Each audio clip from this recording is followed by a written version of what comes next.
కర్యగుట్టల్లో జరుగుతున్నది హత్యాకాండ మారణ హోమం. ఈ హోమాన్ని వ్యతిరేకిస్తూ CLC Telangana committee professor Lakshman సారు ఖండించారు. ఈ సందర్భంగా తను మాట్లాడుతూ, ఈరోజు ఛత్తీస్గఢ్ మారణ హోమం కర్యగుట్టలు కాదు శవాల గుట్టలుగా మారాయి అంటూ మాట్లాడుతున్నారు.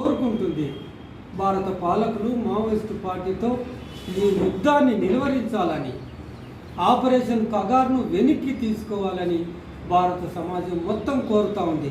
కొంచెమన్నా మీరు అక్కడ పాక్తో యుద్ధం నిలువరించడానికి ఏ ఔదార్యాన్ని అయితే ప్రదర్శించారో మీరు హర్షించబడతారు కదా. అదే ఔదార్యాన్ని మీరు తర్వాత మీ సిద్ధాంతాలు మీరు తర్వాత మాట్లాడుకుందరు. మీ సిద్ధాంతం ఏదైతే ఉందో, మీ ఫిలాసఫీ ఏదైతే ఉందో దాన్ని తర్వాత చూసుకుందరు.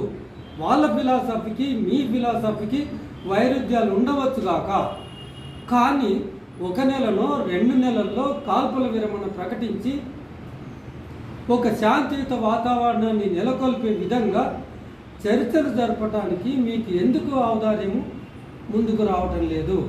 కనుక ఏ ఔన్నత్యాన్ని అయితే ప్రకటించి ఉన్నదో భారత ప్రభుత్వం పాక్ ఎడల, అట్లాగే మావోయిస్టుల ఎడల కూడా అదే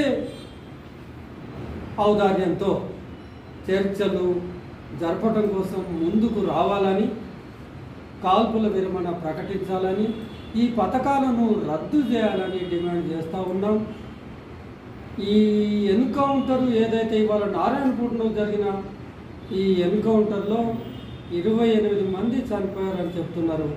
దీనిపైన ప్రత్యేకించి కనీసంగా దీనిపైననైనా మేము మొదటి నుంచి డిమాండ్ చేస్తున్నాం. అన్ని ఎన్కౌంటర్ల పైన చట్టబద్ధంగానే సిఆర్పిసి 176(1) ప్రకారంగానే న్యాయ విచారణ జరిపించాలి.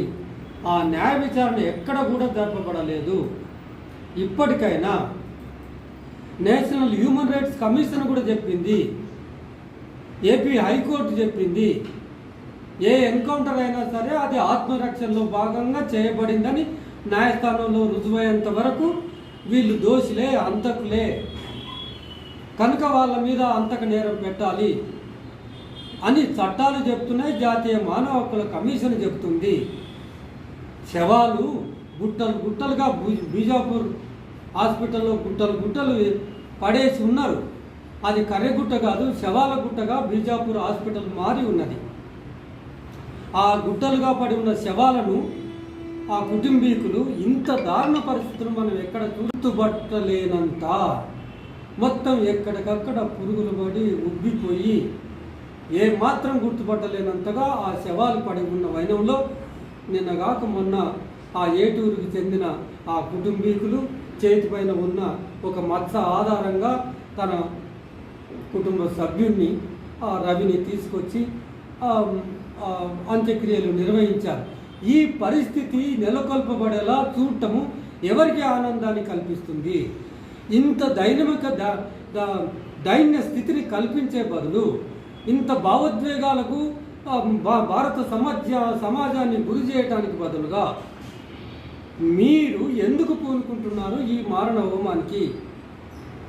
తక్షణమే దీన్ని నిలువరించాలని, దేశంలో శాంతి నెలకొనే ఆ ప్రక్రియ ఏదైతే ఉందో అది భారత పాలకుల కోర్టులోనే ఉంది.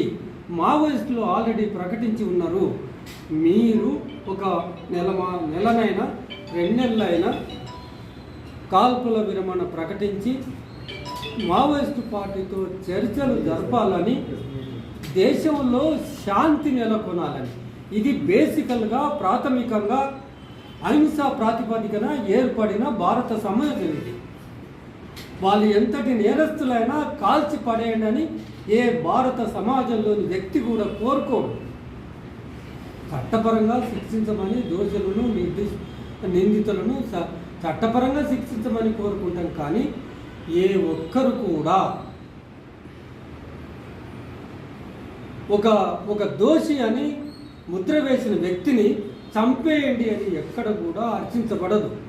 కనుక ప్రాణాలకు విలువ ఇచ్చి, ఆర్టికల్ 21కి విలువ ఇచ్చి వెంటనే కాల్పుల విరమణ జరిపి గుట్టల ఛత్తీస్గఢ్ మొత్తం శవాల గుట్టలు కాకుండా చూడాల్సిన బాధ్యత కేంద్ర ప్రభుత్వం మీద ఉందని తెలియజేస్తా ఉంది.